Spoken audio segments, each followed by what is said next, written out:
guys, and welcome back to another episode of That Pop Culture Pod. I am Juan Perez. Joining me today is the man who tried his absolute damnedest to make sure Bam Margera was not in Tony Hawk. But he failed. Thank the gods he failed. Hunter Crate, how are you doing today, brother? Oh, I'm doing good. I'll get him next time. He won't be in the next skate game. Skate game. And also joining us today is a dear friend of ours. Once again returning, Ryan Adder. How are you doing today, brother? We're doing good. We're trying to make sure that Bam Margera never skates in a video game again. Me and Hunter are leading that effort. Every single video game. I will personally break every skateboard in half to keep him off of them. Bam Margera, not coming to Fortnite, not coming to Knack, not coming to Final Fantasy. He's gone. He's donezo. To be honest with you, I bet you this sort of publicity is like the greatest thing in the world because he will be on Fortnite. Like, it will happen now that he's gotten so popular again. They should have a Bam Margera game mode in Fortnite. I don't know how they would do that, but then again, I don't play Fortnite. I don't know what that entails, but it's got to be Bam Margera related. So maybe drugs. I got nothing. DUIs, yeah, I literally divorced. was about to say requirement. Basically, the American dream. The Bam Margera challenge is just hitting the Bam Margera challenge is just hitting a whipping and booting up Fortnite. Get the fuck out of here. Guilty. Oh, jeez, I'm gonna have to edit that out. We gotta have our actually. So, me and Jess listened to this girls' podcast about sex books. So it's like a smut podcast. In the first 5 minutes, you're not supposed to cuss, and they call it the good girl time. And I already ruined the good girl time. Literally a minute and a half. I gotta really get my language under control, guys. I'm guilty of not being a good girl. So, historically, this is, I have heard the track that record you. speaks for itself. We Yeah, know. yeah. Track record speaks for I've itself. He walks into a bar, that's a bad girl. Oh, That's gross. a bad girl. I'm telling you what. Give them a rum and coke for $1.50. I'm sorry, guys. That was provocative. I'm not a big fan of what I just said. I think it was the right thing to do. This is some great pop and culture. I'm really loving it. Just Fago. The smut episode. Fago and bottom shelf whiskey. That's that the actually kind sounds of kind girl of I good. am. Not gonna lie. Dude, Some rock and one of the rye. best. Yeah, one of the best drinks at the wood shop near us is literally just whiskey and rock and rye. It's fantastic. For anybody who lives in the northern Metro Detroit area, the wood shop's an amazing bar to go to. Free pool, decent priced drinks. Thank you, guys. I'm back.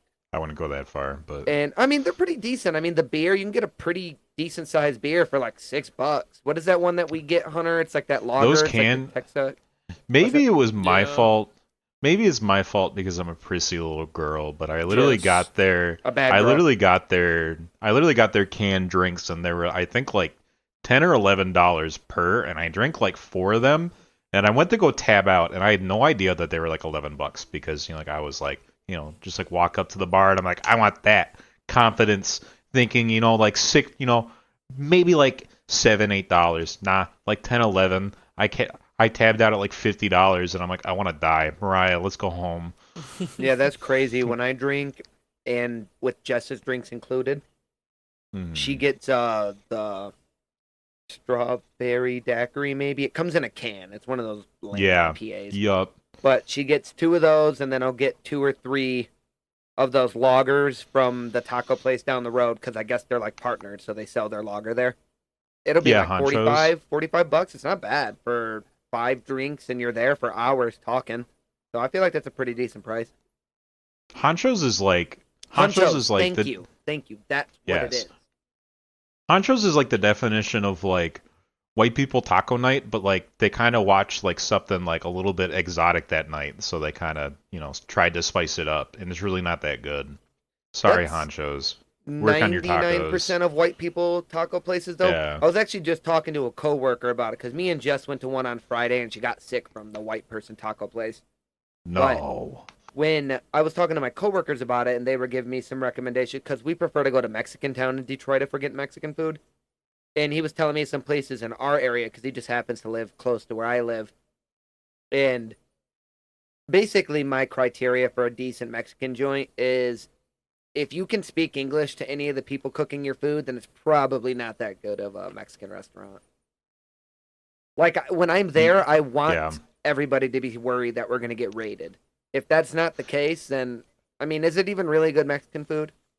One of my favorite places to go I work in downtown Dearborn, and we have it's supposed to be known for like Mediterranean food and all this, but I gotta say most of the places in downtown Dearborn suck. You gotta go outside of Sterling downtown Heights. Dearborn. Like, yes, you literally have to go like outside of like the main strip of Dearborn and go go into like non like uber popular places to like get proper food. Because holy crap, the stuff on Michigan Avenue in Dearborn Booty is miserable. cheeks, dude. It is booty cheeks. The fact that they even call it like Indian food or like Mediterranean or like it's just all of it. I've been working in downtown Dearborn for like 3 years. I feel like I am a lunch connoisseur around there.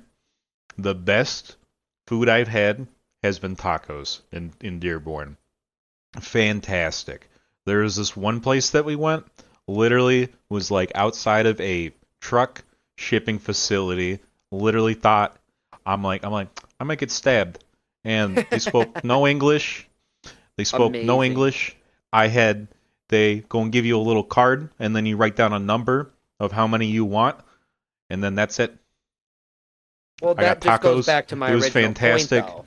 That goes back to my original point is, like, if you're getting food from outside of the United States, non-Americanized Yes. food, if they speak English, it's typically not going to be that good of food.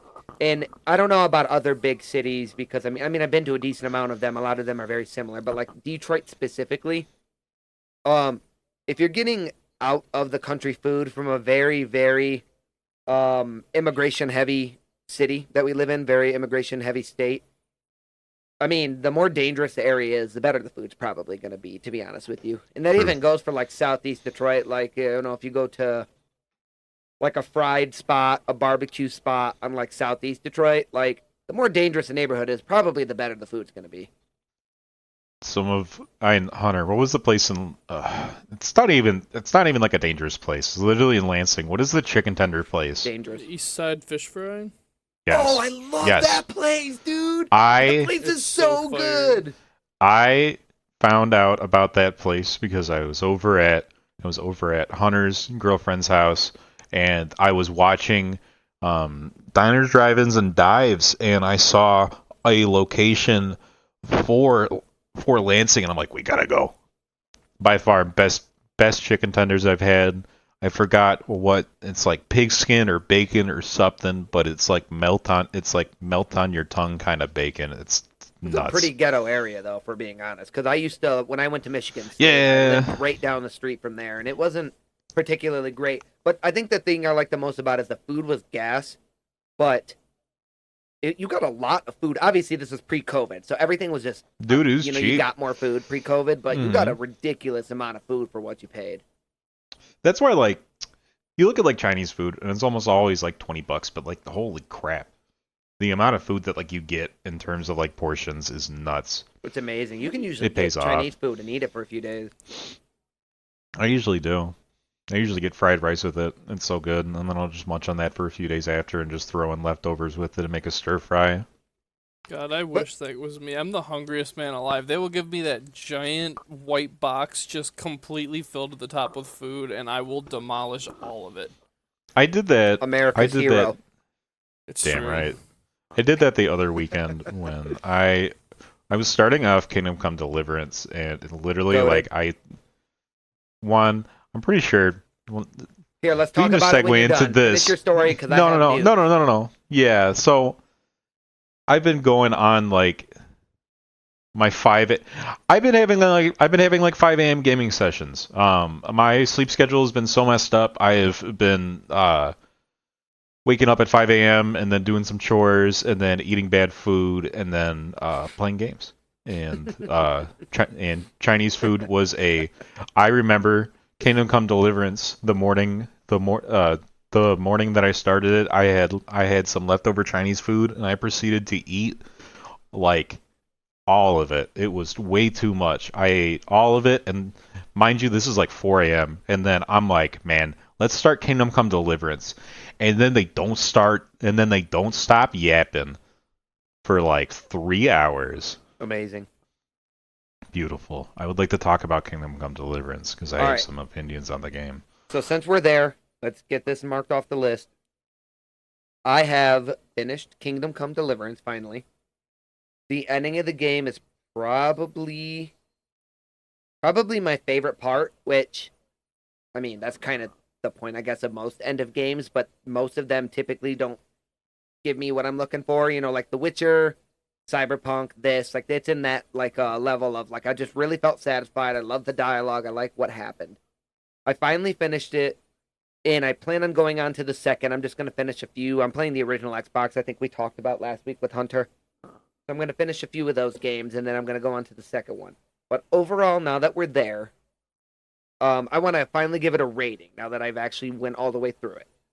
And then, obviously, I'd like your take on it too, Ryan, because you're playing it yourself. I know you're not far, though, to maybe give me, like, an accurate assessment, but, you know, I'll take your opinion. I'm like 20 hours. I feel like that's an assessment of it. Do you have your horse yet? Yeah. Oh, so you went to Auschwitz or whatever to look for the person at the... I just finished whatever this murder mystery thing is. Okay, sweet. Because that's like one of the best missions away. in the game. I love that mission. Yes. I have comments. Okay, so all right. So rating talk. first. I dislike the fighting system quite a bit. I really like the dialogue. I wasn't a big fan of how quickly your armor deteriorates. Your weapon almost never really does. You know, like, I thought that was really interesting that your weapon stays very good for a long time, but your armor is just so booty cheek. So that was really annoying because I was always going to armors and then using armor kits. I like the map. I think it's beautiful. I like the interactions with all the characters. I love playing dice, which I have a story for you guys when we're done talking about this. I would say that the game's probably an 8 for me. Maybe a 7.5 to 8, somewhere in that range. I think the dialogue and the variety of quest types, because there are some pretty out there quests, help it. But I really do think that the rate at which you have, you know, the realism of the game, the rate at which you have to eat, the rate at which you have to fix your armor, healing, sleeping, all that stuff. I'm not a big fan of that, so that takes away from the game personally for me. I know a lot of people like the realism, so it's going to be different for everybody else. That takes away from it a little bit for me. It's a little frustrating sometimes. All in all, like I said, I really, really enjoyed it. I heard the second one blows the first one out of the water, so I'm waiting for that. But as of right now, that's where I stand with this. 7.5 to 8. What do you got, Ryan?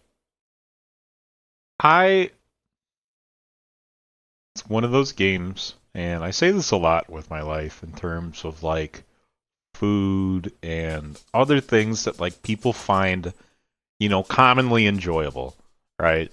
I would love to love this thing.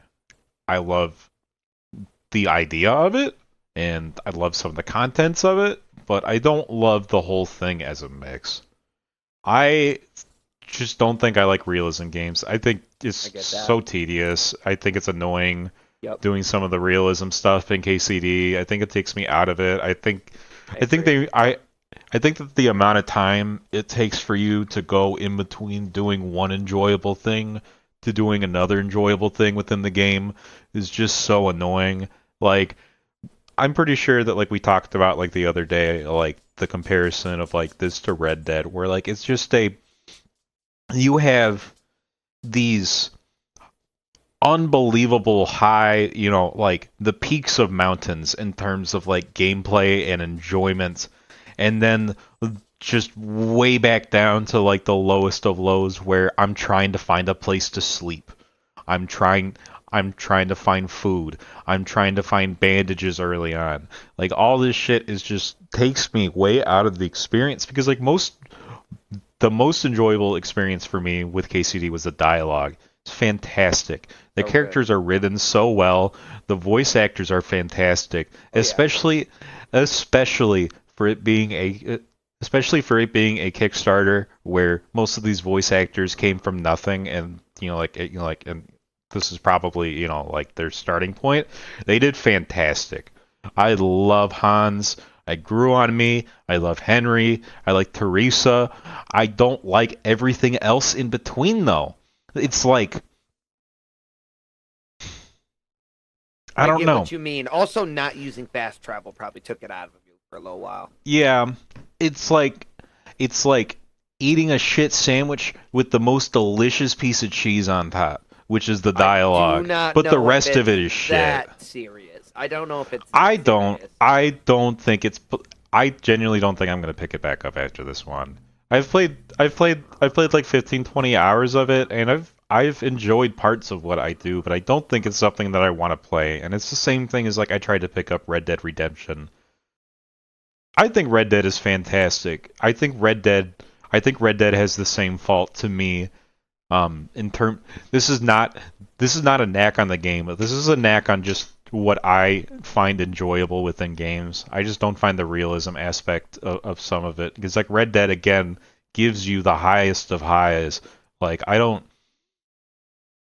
the raids, the train heist, all of those are fantastic. But then like the in between, the slowness of it just kills me. It just does not sink its hook in hard enough for me to be dragged through the low parts.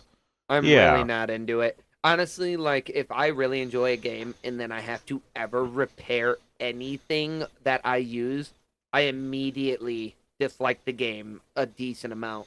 Like Dark Souls 2, Dark Souls 1, like whatever, any of those games. Like when you have to repair your weapon after using it, it's like, this is literally something that'll make me not use the game. I don't like having to take showers. I don't like having to shave. I don't like having to do any of that stuff. If I want to do that shit in real life, if I want to do that shit, I'd do it in real life. I'm not trying to fucking do it in a video game. The best part about Red Dead is that you don't have to do any of that, right? But you can. You have the option to be as immersed in that game as you want to. And they absolutely let it. Like I'm pretty sure like if you like the podcast I was on with Julian, I kind of just like ranted about like how like the game feels so alive. And that's fantastic. KCD feels like Oblivion, which is clunky, even though it is alive. Every single NPC has its schedule. Hey, Oblivion is clunky. That's not a diss to it. Morrowind is clunky, Daggerfall's clunky, but it doesn't diss the fact that it's a fantastic game. It's the same thing with like clunky at all. I do think that it's not refined, but I don't think it's clunky. I think some of like the modeling and I don't know. It's just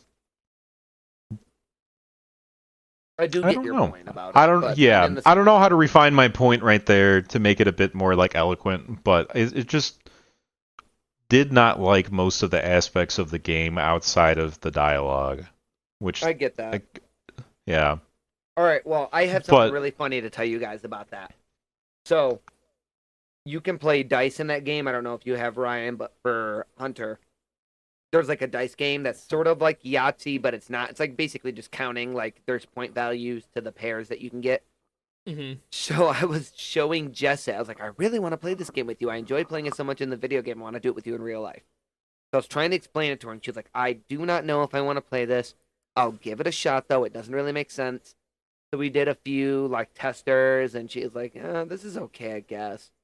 And then the minute she understood everything, like about all the point system and everything like that, we played for 3.5 hours Saturday night. She wanted to keep going, dude. Like, she loved it. It is so much fun. When you come over, I was telling Ryan that I got her into it. And it's technically not really just a 2-player game. You really could do 4 people. So it's like, we should do, like, a round where we all play together. It's really, really fun. I'm down. I love dice games. I was giggling about this. I was giggling about this the other day when you were texting me this, and I'm like, oh my gosh, Juan has finally learned the joys of gambling. Hell no, I already knew that. That's why I stay away from the casinos. Yeah, brother. I fucking love it so much. That sound wave was funny on there. Oh my god, dude. Alright, gonna edit that out. You know what? Ryan's just out halfway through. Whatever. Evicted. All right. So what do you guys? Baba Booey, Baba Booey. I know Ryan had some stuff he wanted to talk about specifically. I think Final Fantasy. Oh my God! Do we need to do another Final Fantasy? This will be the Final Fantasy. Okay. No, All right. I was talking about music, which is literally like Final Fantasy. Yeah. Juan, I texted you the other day about like Doom, and I'm gonna use 2 examples here. Doom, Final Fantasy. I heard I think it was like 2 podcasts ago, you guys were talking about like how like a soundtrack can get like annoying after a certain point, especially in like a longer video game when like you're hearing like the same thing. Like your example, Hunter, was like Mario RPG. Super Mario. Yeah, Mario RPG, which I agree. Don't worry. I absolutely agree. I literally like after like when I was like endgame grinding for it, I literally just muted it and just put on a podcast. I was like I don't need to hear this sound effect for the 50th time. Just put plugs in your ears.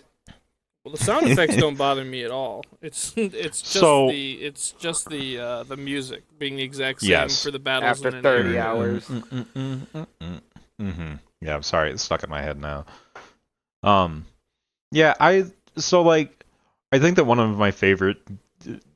So I think this is just like my favorite game.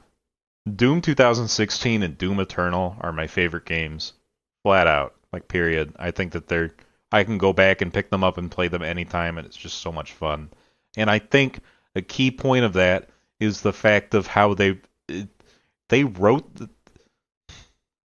If you listen to the soundtrack of the game, it's different than when you play it.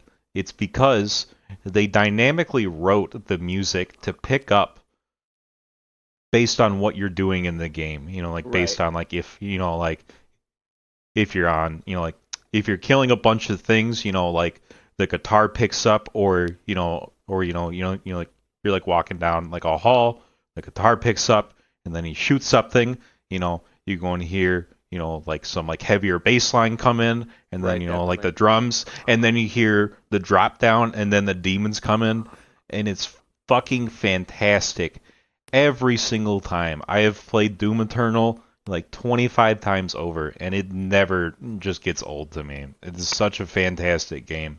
And then it's like the same thing with like I was finishing up over the weekend. I burned out on Kingdom Come Deliverance, and I ended up just booting up Final Fantasy VII Remake because I never played the DLC, which is Intergrade, which goes over one of the characters, Yuffie. I literally just played it. I don't know why I could not remember her name, but Yuffie. It goes over that, and it was and I was thinking about it, and it was like the main battle theme. They have like 20 different mixes of it, and it interchanges between them so like wonderfully sometimes. Like based on like what's going on in the fight, based on if you're in a menu or something. Like it's fantastic. So like I think that systems like that can absolutely like just like help keep the longevity of a game. So like I just started Rebirth, which has sat on my shelf since literally a year ago. I got it last year on my birthday. I've been way too intimidated to start it since to complete it. It's like 100+ hours. But the OST for it, it's nuts. It's like 6 hours. It's like 4 or 5 hours long. I need to look it up, but it's insane how long it is. I'm excited to see what they've done with it. I just want you guys to know that as I was listening to you, Ryan, the whole time my cat's just biting my arm. So that's how much I care about you. I was locked in the whole time I was getting attacked in my own Beautiful. Home. That's why I put Donnie in his crate when we do this podcast, so I don't have him like. Crate. Yeah, she told me to fuck off. Get Donnie on the podcast. Shut the door. Get Donnie on the podcast. I think he has a different perspective about this. Donnie's like, Kingdom Come is the greatest game I've ever played. He loves it. It's like it's so immersive. Donnie really does love Kingdom Come because I just scratch his head because I'm in a cutscene or I'm just fucking walking along a trail 90% of the time. And you want to take that away from him? That's kind of messed up. Fucking nerd. Actually, I want to ask you guys a question. I mean, I just kind of want to open the forum up because this is something I've noticed about Ryan. I think it's just because me and him talk more about video games. I feel like, well, one, I'm just going to go out on a limb, even though I hate to admit it. A lot of what he was saying about Kingdom Come, I do agree with. But I just feel like this man does not have a long attention span for video games because I feel like he's always playing something different. So, how do you guys get around burning out on a certain game, or do you guys just deal with the fact that maybe you do have a short attention span? Because I don't. Like, I played like 3 or 4 major games all last year. Like, I spent hundreds of hours on my Xbox, and I only played a few games. I just don't get burnt out. I have my defense, Your Honor, but Hunter, I would like for you to go first. Yeah, because I've been kind of hogging the mic. I do not have that issue because once I get fixated on a game, for example, I started playing Deadlock in December, I believe, and I've already put in 320 hours. Loyalty is a really good attribute, brother. And since I started playing Total War again, I've already put in over 120 hours, 115 hours into the game. For me, it's not burnout, it's actually the opposite. It's getting into it. Once I get over the slump of like, oh, this is new, it's kind of weird, I'm getting used to the mechanics, maybe something I don't like the way that it's different from another game where I like the system better or something like that. But once I get into the groove with it, like I have a hard time stopping playing a game and switching to a different game. That's like I have too. Like I'll fixate on it. Yeah, I have a bunch of games I really would like to play, and there's like some new DLC for some games I want to play and stuff like that, but it's just like every time I boot up my computer, it's either Total War or Deadlock. Like that's it. See, that's exactly how I am too. 100%. I mean, no, keep going.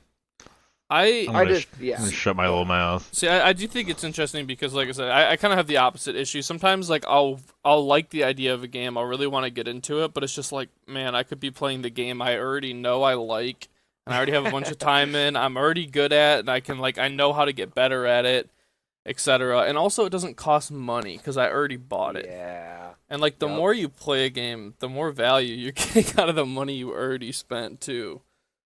Like that's how I am know. with games and books. Like I'll reread the same books multiple times, and I'll replay the same games multiple times because it's like I don't have to buy new games if I'm gonna play something that I love.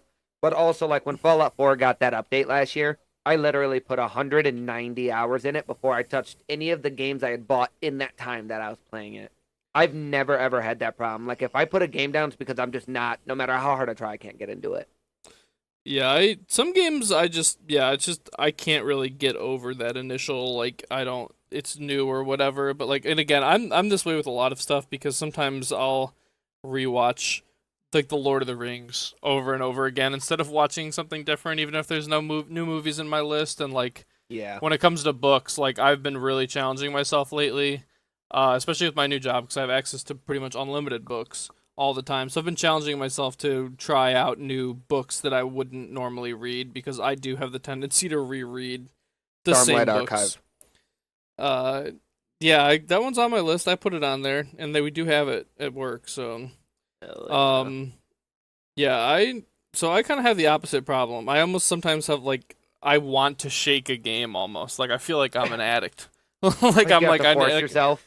Yeah, I have to, and sometimes like I get frustrated with myself because I'm like I know I want to play this, but I want to play the other game even more, and it's like this is my limited free time. Like I just want to play what I want to play, but I know eventually once I get over that initial hump that I'll just switch to whatever this game is until I beat it, or until I'm satisfied with what I've done with the game is more realistic. Because a lot of games I like you don't really just like beat them, but. Or until I hate the game. Sometimes I like to play the game so much that I get to a point where like loading it up makes me physically ill. It's completely opposite then. Yeah, yes. I love that. That's what I'm getting at. Hell yeah. But then moments later I'm like, I could have one more game of Deadlock. I could have one more bite. And this is the same thing. This is the same thing with the Chinese food we were talking about earlier too. Is like you guys are talking about leftovers, and I'm just like, I want to eat the Chinese food until I'm not ready to have Chinese food again for another month or so. Moderation is just not your strong suit, and that's okay. Yeah, I believe in moderation. In moderation, like very, very high moderation. Let a motherfucker indulge. That's what I'm saying. There ain't nothing wrong with that. Jesus Christ. All right, what was your retort, Ryan? Man, I have two retorts here. Number one, short and simple. I played League of Legends for like literally over like 10 years of my life. My brain's fucking fried for attention span. Second of all, ADD, unmedicated baby. Me too. Yeah. Yeah, the shit. So it's different for everybody. The shit's rough for me. It's hard focusing in or like reading in on books.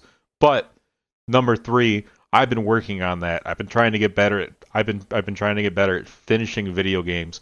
But recently I've been getting butt fucked by games.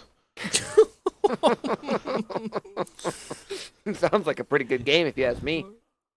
You can damn right, brother, damn me up. We went through one. I've been talking to you, so like I finished up. I broke them. This really is the bad girl episode. Guilty. I finished up Cyberpunk last year. That was like a month and a half, like 2-month excursion, and then I jumped in the Dragon Age Inquisition. I played that for 45 hours, and then EA proceeds to tell me that I do not own the game anymore. I play it either for 5 to 30 minutes to even an hour, and then it will randomly say, hey, you don't own the game, and then boot me out of it. So that's one game that I got cucked out of, and then I stopped playing story games for a minute. Ryan, have you ever considered that you're perhaps not woke enough to play EA games? Yeah, it makes sense. I mean, like, look at Avowed. Avowed, yeah, wasn't woke enough to play Avowed, I guess. I put, like, I 100% the first area, I 90% the second area, and then it proceeds to crash on me whenever I boot it up. So, I've just been going back to, I'm just done playing games on my PC. Like, it's stupid. It's stupid the amount of errors that I've been running into just PC gaming recently. It genuinely...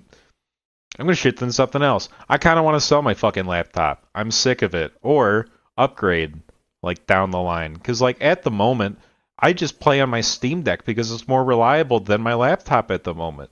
Like, Avowed has done me dirty. Dragon Age has done me dirty. Like, I don't know. Like, I'd much rather just play on a console where I know that when I buy it, I bought it.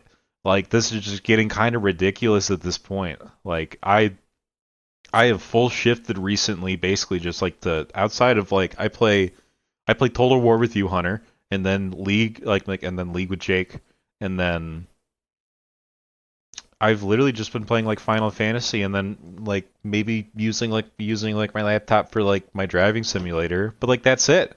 Like, it's frustrating. Like, I want to play games on my laptop, but I don't want to play story games where there's an investment, because I don't trust that PC games aren't just going to shit the bed anymore, because they're not made sturdily. I was just going to say, I have not had this issue very much, so I do feel like it may be... I have this issue with EA games, so I will say... It might be my laptop. EA games I don't know. Are definitely... EA. I lost... EA Game hundreds Pass of hours of my like Battlefield accounts because EA just decided to lock me out of my account and make it unrecoverable, and I just lost all of the money I put into the games, all of my content, all of my like gear I grinded for, all the DLC and everything. And so I agree that EA games, and that's just in general, that was on my Xbox too. So I hate EA. This happened to me for Apex and for Battlefield actually. So yeah, that was a really bad taste in my mouth, but generally, I don't have this problem with other games. I think this may be the laptop needs to get the issue resolved. I have not had this issue, so I think I'm just blaming PC gaming because I'm frustrated. I played Dragon Age on the Steam Deck and it was fine up until the issue. there really weren't any issues with like the actual like PC itself, but like Avowed, it just kind of seemed like it was shit in the bed. Because like I can't understand why it would get that far and then just like I would just be like walking through town and then it's like I'm sorry, I'm about to blow up and would just turn off. Because I have a couple It's friends that probably a played game. Avowed and they did not have that issue ever on the PC. Yeah, I know. I've seen a lot of people have like that issue, and it's literally like I'm at the point of just like I'm just gonna wait like a few months and then maybe like go back and play it because I loved it. I loved Avowed. It was fantastic. Like I literally like almost 100% of the first two areas, at least to what I think is 100%. Um, but it's fantastic. What a great game. I really hope it works for my laptop down the line. But for right now, I'm not gonna touch it. That's I've fair. basic I've basically just like been going like in between like I rolled the credits on Monster Hunter Wilds. So I'm at end game, I'm at high rank. Basically all that's left now is just kind of like every other night like I'll grind out like 2 or 3 hunts and listen to like a podcast or maybe like Dune and work on some of like my gear sets for like the next drop. But that's kind of just like a progressive game I'm going to play for like the next while. Uh-huh. But Monster Hunter Wilds is so damn good. Monster Hunter Wilds just feels like a Dark Souls boss all the time. I don't know. It's frustrating losing that much time in a game, especially like building up because like I love Inquisition. I don't care what other people have to say about it. I think that the story was weak, but I think that interacting with like the side characters and some of like the side stories was just fantastic. And it just I don't know, made me very reminiscent of like playing like Mass Effect for like the first time and meeting some of like the characters and talking to them and understanding them more. The only problem I But had with that game is that I didn't care much for the fighting. I think I picked a bad class. I think the mages are super underpowered. But the yeah. story was amazing. I read all the books. I played 2. I Hmm. played 3. I did most of the DLCs. I want to play the new one. I didn't play it because I heard such bad stuff about it, but I guess it's a lot better now. Hmm. You know what I played a lot of last year? Hmm. Factory building games. Like Factorio? Played Factorio, I played Satisfactory. I'm looking back at there's a thing called Steam Replay where you can look at it's basically like you can look at like a history of like what games you played each month. So like I'm looking back at it and it's freaking March through March through June was just Cyberpunk for the most part, and then Dota, Hmm. which is interesting to look back on. And then it's done, and then Mariah and I watched a bunch of, and then yeah, in April, Mariah ended up watching. We watched Fallout for the Fallout show came out, and then she ended up playing like 500 hours of Fallout 4. It's the best Fallout, so that makes sense. I don't think. I definitely think that is the case. It's my favorite one. That's actually, I think that was my most played game last year because I looked at my last year wrapped in. It was like 95% role playing games and then a few percent other. Like I think I had maybe some racing and then some multiplayer, but it was like 95% role playing games. Mm-hmm. That was because You of know, Skyrim, Fallout, and Cyberpunk. I had a really good taste in my mouth about fucking lost track of which game I have I that was going to effect talk on about. people. Yeah, you did. Which game were we just talking about? God damn it, I had a brain fart. You Well, ruined me, Hunter. How about we circle back to books because we've been talking about video games for a while, and there's a few more things I wanted to grab, but I wanted to circle back to books because Hunter had brought it up, and then you brought up Dune. So I finished book 2 of the Stormlight Archive finally, Words of Radiance, and I want to talk about that for a second, just a quick second. I liked it 20 trillion times better than I liked the first book, and the first book was really good. They finished up, I feel like, a lot of what they set as what they were like kind of set like the main objectives for the first book. I feel like you got a lot of conclusions to them, but then in the second book, like you can really see that everything that was fleshed out come to fruition. I really, really, really enjoyed it. I feel like every character was way more enjoyable. There was actually a character you meet that he wrote a short novella about, and I'm almost done with that one right now. So technically, it would be called Book 2.5 in the Stormlight Archive. I like that character so much, I decided to get that short novella to catch up on that, and I've been enjoying it so much. But Book 2 for me is a 10 out of 10. Words of Radiance. So if you guys have been considering listening to Stormlight Archive, I'm trying to get Hunter to listen to it or read it. I know I've been talking about it a lot, and I don't want to beat it over the head. I just wanted to say that the second book is a 10 out of 10. I really, really, really enjoyed it, and I think if you had any reason to maybe get into, like the story, all of them, it just keeps getting better and better. So I would definitely recommend it. So I really, really enjoyed it. That's just what I wanted to say about that. Do you guys have any book news? Anything new? I know you work at a library now, Hunter. Do you have anything you've been reading? I've actually been reading specifically right now a book about like the American history of like folk magic and witchcraft and stuff like that. It's about Okay. like the different regional differences in like how people have practiced superstition in America, both like all of North America, not just the United States. That's been really interesting. I have a couple books that are on order right now that are coming. That one of them is a book that's written by the author of my favorite book series, The Chronicles of Amber, which is Roger Zelazny. And it's a book I actually have not read by him yet because I could never find it. So I'm really excited about that one. It's called Lord of Light. Okay. And so that one I'm really stoked about. I actually don't know too much about the book because I kind of want to go in blind. So I will have some updates about that one soon. And then a lot of the other stuff has just been nonfiction stuff because I tend to lean towards nonfiction a lot of the time. So I'm trying to get more into fiction after kind of being on a big nonfiction kick for a long time. Yeah, last year, one of the books I did was the complete history of North America, the United States. So it started when technically it started with like the Native Americans a little bit, and then it goes into like the Pilgrims all the way up to, I think, all the way up until after 9/11. And I enjoyed that. That was like a 45-hour book. And I was locked in. And actually, some of my next nonfiction that I was trying to get into is I want to read more about like the Napoleonic Wars, events leading up to, and then, what happens after. And, and both World Wars. I know a lot about World War II, but I definitely could expand my knowledge more on World War One. So I want to learn more about that. I've watched a bunch of documentaries about it recently, and I want to actually dive into a book and get more accounts on all sides of what was going on, like the political autonomies, like why things happened the way they did. That sounds awesome.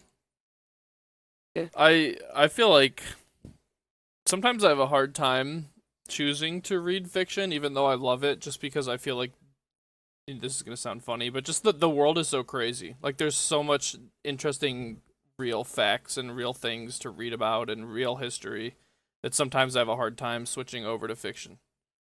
Even though I really enjoy it. Like I loved the Lord of the Rings books, I loved the Chronicles of Amber, I loved the Dune books. Like I love all these epic stories and everything, but sometimes it's not easy for me to choose that over something that I can read about that's like real, that I can kind of like information I can interact with in real life. Well, it's also crazy too because most fiction is literally just a parody of something that happened in real life. So it's like the more you know about real life, I feel like more interesting I find fiction. That's me though, personally, but I see the parallels pretty clearly most of the time. Yeah, definitely. I think that there's like all, especially any type of older fiction kind of exists in the context of the time period that it was produced. And sometimes Very you much can't so. really understand like history without understanding the literature that surrounds it, because it kind of will tell you more than just dates and numbers a lot of the time as to like the cultural context of what was happening. But yeah. Yeah, that's why I was so interested in Kingdom Come because like these are real people. Like a lot of the characters in the game are like actual people that existed, and these were like real conflicts that actually happened. So it's like I like reading about that and learning it. Honestly, anything pertaining to Europe is always sort of interesting because it's just so silly. Like that whole continent is just so dumb in like the political ties between all of the different countries and cultures and everything, especially because they're all related. I mean, a lot of the royalty up until recently are all related. So it's like so interesting to learn about just how silly that area is and its history because of how it all tied together in certain ways. I was actually just thinking about recently that one of the most important things in history, like the history of humanity, is like Rome and like the Republic to the Empire to the fall of the Empire.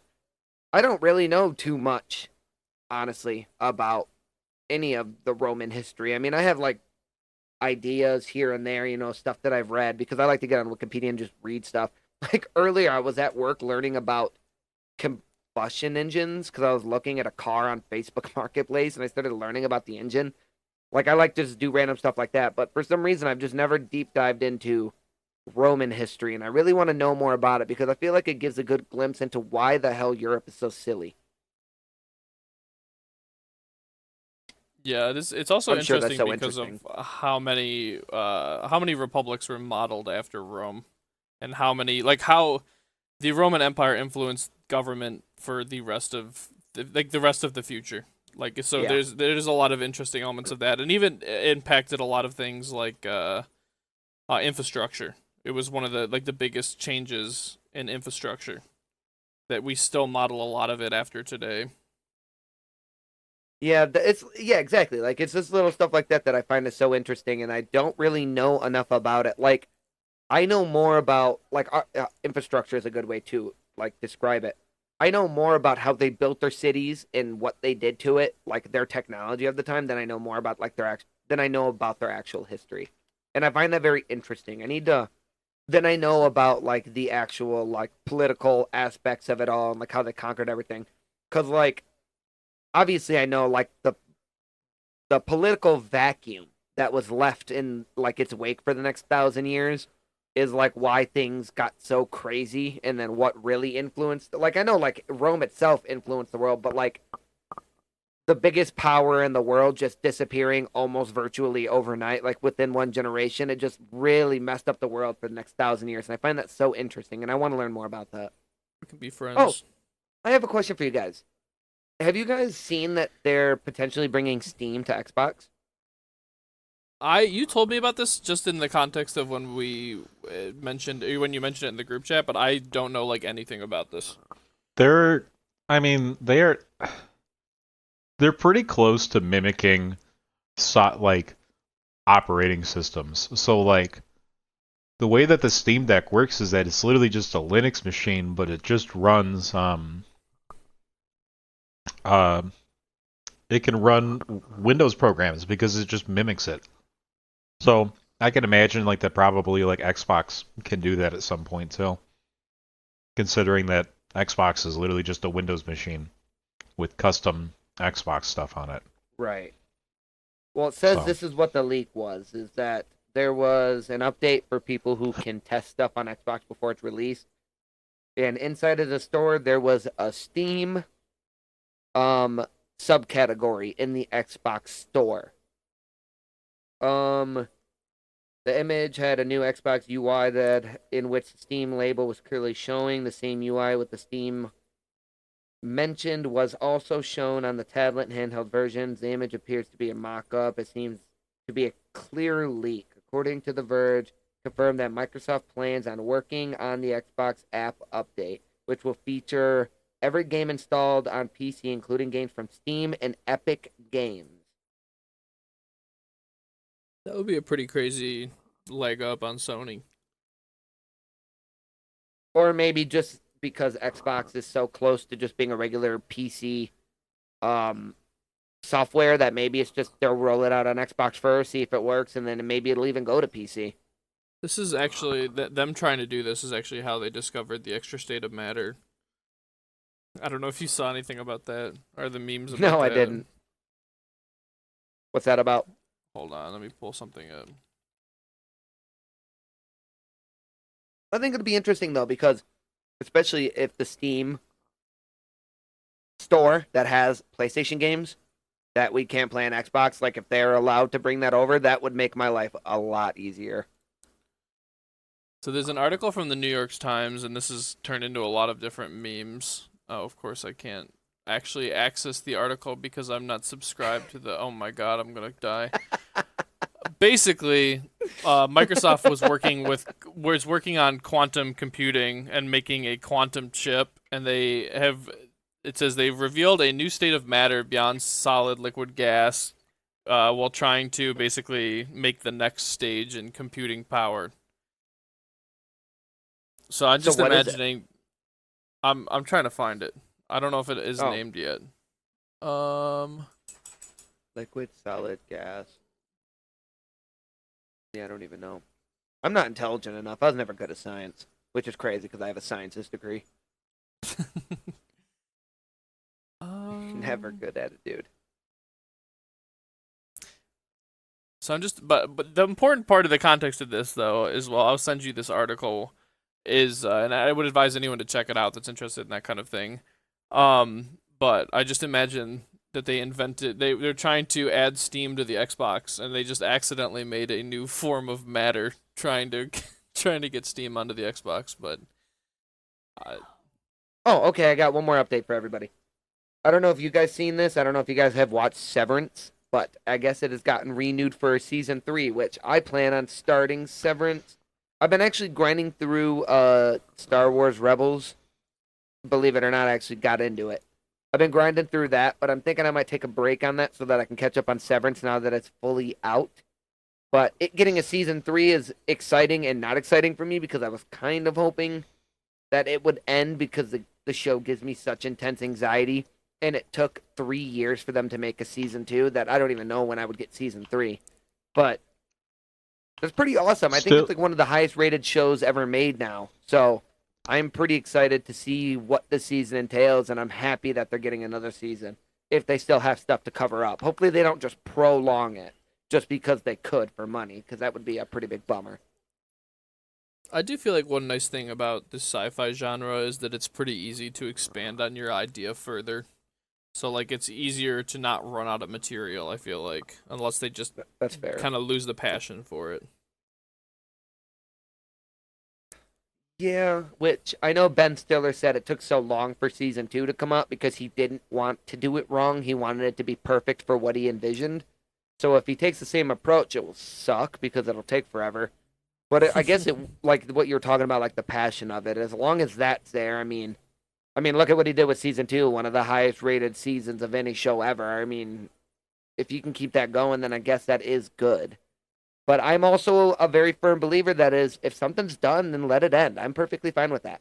I haven't watched season 2 yet. I'm going to start it. Try to have it finished before our next podcast, but if I don't, sucks. But I also have no problem with stuff that just ends. Like, if you want to end it on whatever note you want to end it on, that's perfectly fine with me. Other than The Sopranos, shittiest ending in the world. Not true. I hated it so much. It was so ass. Literally just getting dinner. Bye. It's just done. Fucking booty cheeks. That's how I want to go. I think it's a good ending for the show. Shot at a Red Robin. We want controversial takes. Red Robin. I think that was a good ending for the show. Agreed. The story is from Tony's perspective, so like, of course, when he dies, the story ends. Well, who knows if he died? Us, because the story ended. Yeah. All right, guys. Thank you for joining us. Silly I'll catch you. goose. All right, peace out, everyone. Good night. I don't know. We should end this I never episode. liked that last season. I wasn't a big fan of the last. Oh yeah, dude, a Sopranos ending to a podcast would be amazing. We should just do that at some point. Will. Maybe not this time, but just. So yeah, I was playing Xbox and. Fucking done, dude. But no, I hated the whole last season of Sopranos. If I'm being honest with you, I just wasn't really into it. I feel like that is a show that probably could have ended a season early. Yeah, I wasn't the biggest. I don't know how to talk about the part that I wasn't the biggest fan of towards the end of it without spoiling something. So I'll The show's show's been out forever. The show's been out Guys, for 20 years, dude. Because Sopranos. The stuff with I think the stuff. Spoiler, spoiler. I think the stuff with who's the guy who got caught sucking. Vito. The dude's dick. Yeah, I thought all that stuff with him was a bit uncomfortable. I don't know. I'm not even like sensitive to like that kind of topic, but I didn't. Not the biggest fan of that plot point. Uncomfortable isn't always bad.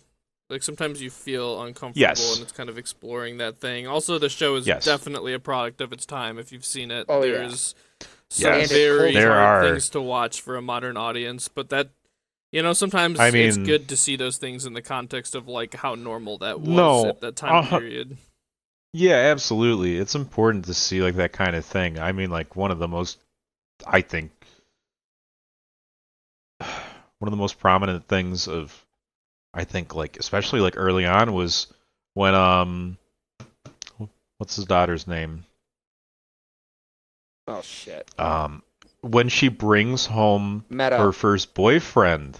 Yeah, when Meadow brings home her first boyfriend, and he's black, and then he proceeds to just list off a thing as just a list of slurs to this kid's face.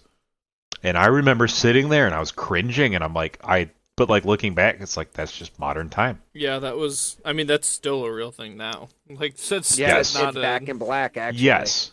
Yeah. Yes. Maybe even. I'm not saying more common now. I'm not saying that it's not, but it definitely is one of those things where it's a hard watch. I think that is very interesting. It's a hard watch. It's not even a product of its time. It's a product of its time and also of its culture. I mean, they're all people who take very, very happy pride in being of the old country, even though none of them are. But like, they all take pride in that. So it's like, it's definitely. I mean, I have an immigrant dad, so I can kind of relate to some of the ways that these people act. But like, it's definitely very interesting from not only a 20 years later view, but also of an American, and obviously you guys are both not Italian. It's very interesting to take you're double removed from it, and it's so interesting to me. I will say the veto thing, I get it. It was definitely so dumb for that, but I guess there was like rules for it, and that's why they were all acting so dumb about it. Yeah. But, like Chris had some of the best dialogue in the show, making fun of him, and I literally still laugh about it. It's so funny. It is funny, but like I just mean as in like, I don't know, Vito is around for so long, and I feel like one of the things that is super funny that I was complaining about earlier in terms of video games, like the long burn, but my favorite part about The Sopranos is the long burn of it. Yeah, just how really because the buildup of it is the same thing that I enjoyed in KCD, which is 20 hours played, I gave a shit about the characters. Sopranos, I gave a shit about the characters. When Tony Jr., whatever the fuck the kid's name is, tried to kill himself. Hey, Tony Jr. When he tried to kill himself in the pool, that fucked me up. I did not like that episode. It made me very uncomfortable. That was rough. Might have been the that was biggest a rough flub watch of that show. Like, they literally ruined that character for me. Yes. I was like so into him, and then he just became super emotional, sad, suicidal, and I'm like, okay, I'm just gonna skip every scene with this guy now. Like, he literally stopped being cool to me. But it's not because of his mental illness. It was just such a 180. I feel like it's kind of the product of his father not accepting him for most of the show and like their interactions. Yeah, that's what I was about to say. Is that when you watch through it, you literally watch like Tony ignore like major parts of his kid's life, and especially when Tony especially when his kid starts to black out, he just hides it instead of being like, we can get you help. It's just like, okay, you're not fucking tell anybody about this. Like, yeah, which is crazy because he's not a good father. Yeah. Mm-hmm. It's kind of crazy that the murderer isn't a good parent. Mm-hmm. Yeah, like I mean, like Tony, like that is crazy. End of the show, Tony Soprano's really not a good guy, right? What? None of them are. I don't think so. I resonated. I don't think any of them are good guys. Are you gonna tell me crazy. Heisenberg wasn't the good guy next? I literally was about to bring that one up because that one makes me irrationally angry. The people on the internet who are like, I can't believe Heisenberg died, and I'm like, shut up. Yeah. What do you think was gonna happen? Where all the people that dude are just sold meth and killed people. I like all the people that are just like, yeah, his wife is the worst person ever, and it's just like, did you watch the same show? Did you I was It just about to does. say, I was like, he's the good guy. Mhm. Skyler's the bad guy. Yeah, it's Well, so funny to Skyler's me. actor. Skyler's actor towards the end of it was literally stopped going out in public because she was getting death threats from people being like, "How could you do that to Walter?" He's Walter. not a real person. Walter? Walter. How could you do that to Walter? Well, believe it or not, newsflash, guys, I don't think Americans are good people per capita. Well, also Americans have horrible media literacy, and like if the focus yeah. of a show is of one person, they are a good guy. No matter the context of what that person does, Well, no matter what they do to the people around them, as long as it's following that person's perspective, they must be good. I feel like Breaking Bad has one of the coolest things in the sense of that it has a. Meth. Yeah, let's go. Let's smoke some rock. So it's the fact of that it has a swap of the hero in the sense of that halfway through the show, it pivots, from Walter being the good guy to Jesse being the redemption act and becoming the good guy at the end, and Walter getting his, just desserts. what? I kind of Yeah. feel like pretty rapidly in the show he is not the good guy. I mean, just Yes. the things It starts he's- going on like season 2, season 3, but like season 1, he is the good guy, and then it doesn't really evolve into Jesse being, the good American guy Healthcare did until that too. like, yeah. Skyler. Legitimately, that was I was gonna say like the Jesse doesn't really become the protagonist until like after rehab for him, essentially. I mean, like even like before that, but he starts heavy using. Like he does, like it's not really like until like he gets clean and like starts Well- to take care of like the other family, like that. Like I think he starts to I think become more of the protagonist and the brighter side of the show. I think protagonist swap, I agree, it does kind of switch that perspective, but I don't think that's exactly what I mean. Like, I'm talking about, like, Walter is kind of a bad person for most of the entire show. It's just, at what point do you realize he's a bad person? Is kind of, like, the unfolding of Yes. the show. Like, at some point he crosses a line for you, and he's a bad guy. And it's like, where So- that line is what's kind of interesting for how you perceive that character. Have you guys Hey. watched or seen Last of Us? Yes. No. Do you guys know what happens in Last of Us 2? Can I say that? At the beginning of it? The show or the movie or the game? The game. No, the I've game. never played the games. It's okay. I will not. It's okay.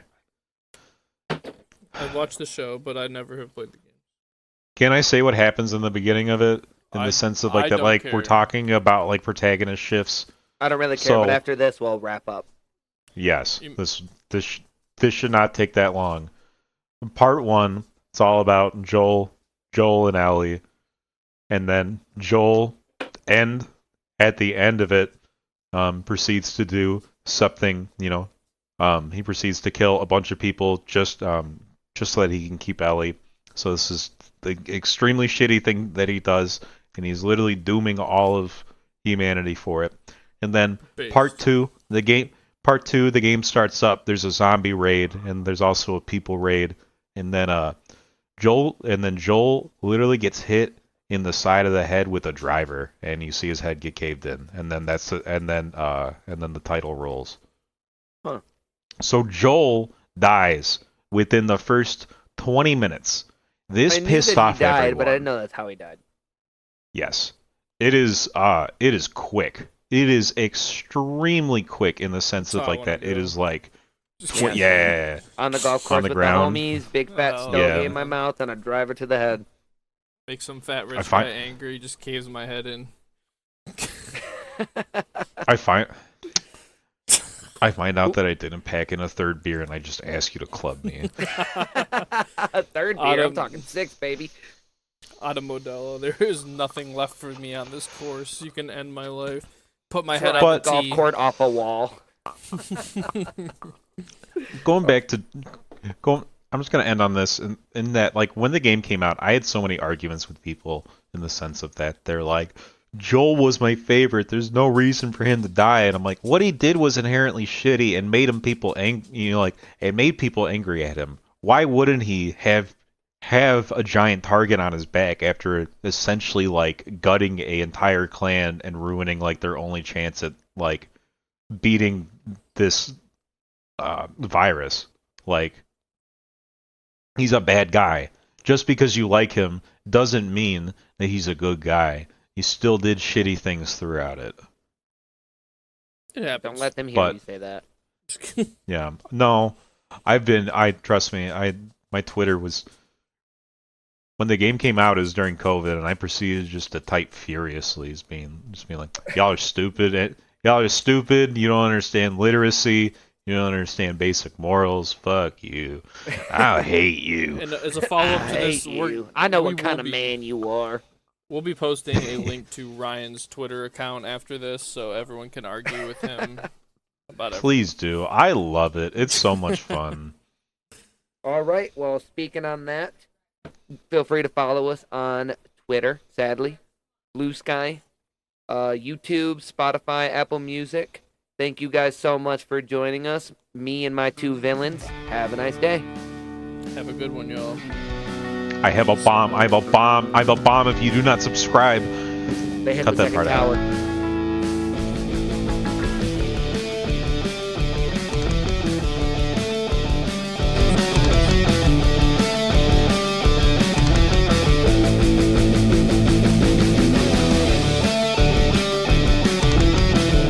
I'm still recording. I didn't know we stopped.